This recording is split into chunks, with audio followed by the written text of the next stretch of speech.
Hi all, welcome to the series of interview questions front end every day with the vision to make each day better with a smaller step. Let's see question 33 of this series. Is JavaScript? So today's question is JavaScript a functional programming language?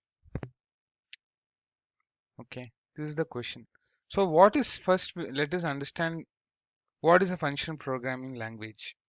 Functional programming language is a programming paradigm, that is pattern where we mostly construct and structure your code using functions.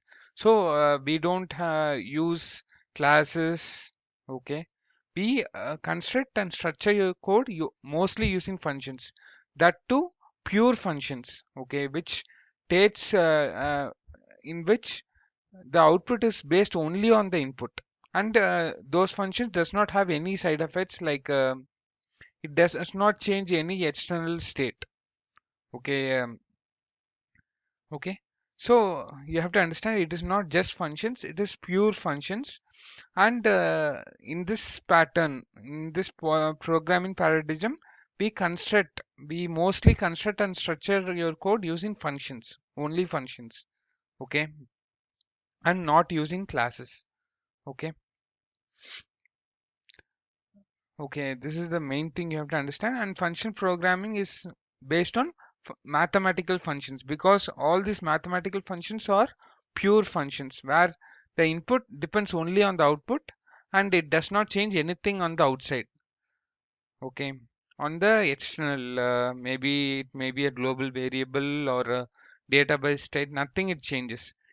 It just based on the input it gives a output. Okay, so these functional programming is mainly used for AI and all those uh, coming up technologies. Okay, so Haskell is a pure language which has only this uh, pure functions, where it is designed only with pure functions. Python also supports this functional programming. Okay, that's why it is being used in AI and machine learning.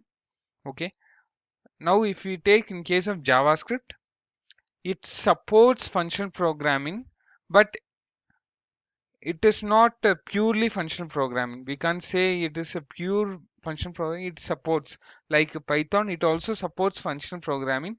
You can write using pure functions. Okay, but JavaScript, if you take, it is a paradigm language. It is both object oriented and functional programming. Okay, it is not a pure functional programming like in the case of Haskell. Okay, it is a paradigm language. This is what you should say if asked in the interview. Hope this is clear. Thank you, guys.